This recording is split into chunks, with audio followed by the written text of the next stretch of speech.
By the time you're finished listening to this Pepsi Zero Sugar, you'll be 15 seconds closer to kickoff. Stock up now. Bengals game day is so close, you can almost taste it. Bengals watching. Better with Pepsi. Ever feel that Sunday evening dread? Yeah, you know that feeling. Wondering if your out-of-office message should really be a one-way ticket out of your current job. You're not alone. Today we're diving into an episode of the Find Your Dream Job podcast.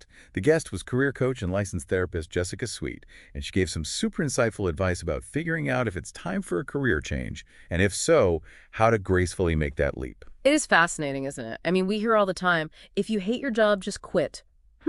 But Jessica reminds us there's actually a lot more to it than that. It's less about just straight up hating your job and more about honestly looking at if the bad outweighs any benefits, financial or anything else. Yeah, it's about recognizing when those Sunday scaries are more than just a case of the Mondays. Jessica calls it Sunday night dread. Yeah. And it's a signal we should all be paying attention to. Oh, absolutely. And that dread, it can show up in so many ways. Physically, emotionally, even mentally. It's like your body is giving you this not so subtle nudge, like, hey, something isn't right here. This reminds me so much of someone I used to work with. We'll call him Bob. And Bob, he was like the ultimate quiet quitter before that was even a thing. Like, it was so obvious to everyone. He was just going through the motions. But he stayed at that job for years, even though you could tell it was making him totally miserable. It is easy to get stuck in that pattern, but Jessica cautions against just quitting without a plan. That leap into the unknown, it's tempting for sure. But honestly, it often just makes things more stressful in the long run. So how do we prevent ourselves from becoming the next Bob, but also not stay stuck in a job that's making us unhappy? One of Jessica's big recommendations is to actually start your job searching while you're still at your current job. Okay, so I can definitely see how that would be the last thing you'd want to do if you're already feeling burned out. But I'm definitely curious, why is that so important? Well, research actually shows that employers tend to see someone with a job as more desirable. There's an element of social proof to it. It's like, well, if someone else wants them, they must be valuable.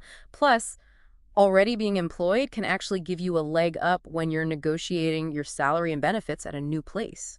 Because you're not coming from this place of desperation. You're coming from a position of strength. Okay, that totally makes sense when you put it like that. Yeah. It's kind of like dating, right? Like, you're way more likely to attract a great partner when you're already happy and fulfilled in your own life. But let's be real, trying to juggle a job search while you're working full-time, that's definitely no easy task. Oh, exactly. It's a marathon, not a sprint. And it takes a strategic approach, for sure. One thing Jessica warns against is, falling into the trap of constantly complaining during this time. Oh, I think I've been guilty of that. Sometimes it feels good in the moment to vent to coworkers, but it's probably not actually that productive. I get it. It's totally understandable to want to share those frustrations with people. But Jessica actually suggests that we try to channel that energy into something much more beneficial. Self-reflection. So instead of just fixating on what's making us unhappy in our current job, we should be using that energy to figure out what we really want. Yes, exactly. Taking the time to examine what went wrong in your previous job, or even just in your career as a whole up to this point, that can give you really valuable clues about what to look for in your next opportunity. Things like journaling or talking to a trusted friend, emphasis on trusted, so maybe not your work bestie this time. These are all great ways to process those feelings and uncover some of those hidden desires you might not have realized you had. It's like that saying, those who cannot remember the past are condemned to repeat it. Except in this case, it's more like those who don't learn from their bad jobs are doomed to repeat them. It really is. Like, you're holding up this mirror to your career and really seeing it clearly.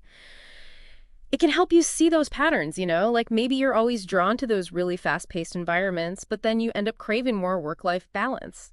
Or maybe you do your best work when you're collaborating, but you're stuck in this role that's super isolating. So it's about recognizing what you really need to thrive and using that to make better choices going forward. Exactly. And once you've done that inner work, Jessica suggests focusing on 3 practical steps.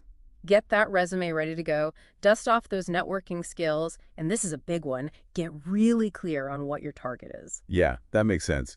It's easy to get caught up in just wanting out of a bad situation, but then you end up just feeling lost if you don't know where you're going. Totally. Think of it like a GPS. You need to know both coordinates, where you are now, and your destination to find the best route. Having that target, that vision of your ideal job or industry, well, it just makes the whole search process so much more focused. I've definitely seen that happen. Like when people try to be everything to everyone, they end up resonating with no one. I had a friend who was applying for everything from marketing jobs to, like, dog walking gigs when she was having a career crisis. No wonder nothing seemed to click. It's true. When you're clear about what you want, your networking becomes more strategic too. You can be more intentional about who you're connecting with.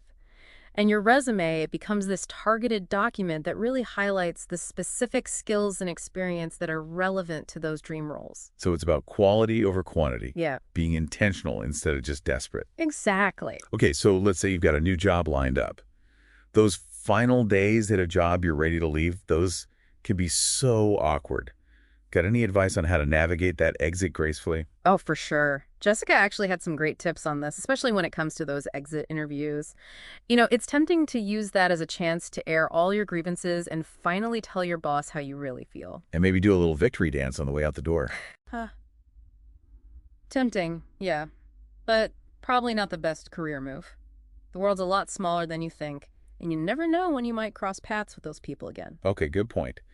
So how do you balance being honest about your experience without totally burning bridges? Jessica recommends emphasizing the pull of something new, not just pushing away from the old job. It's a subtle difference, but it can make a huge difference in how you come across. So instead of saying, I'm out of here because this place is a dumpster fire, it's more like, I'm really excited about this new opportunity that's a better fit for my long-term goals. You got it.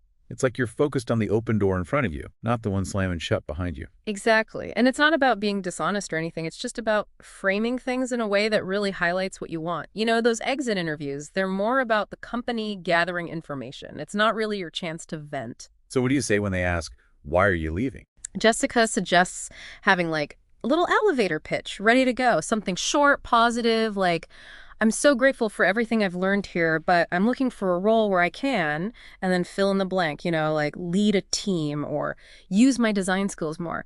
This new opportunity and new company seems like a perfect fit for that. So you're taking the focus off what you weren't getting and putting it on what you were pursuing. Exactly. You're showing them you're ambitious and proactive. And hey, if you do still need to process some of those tougher emotions around leaving, Jessica has a great suggestion.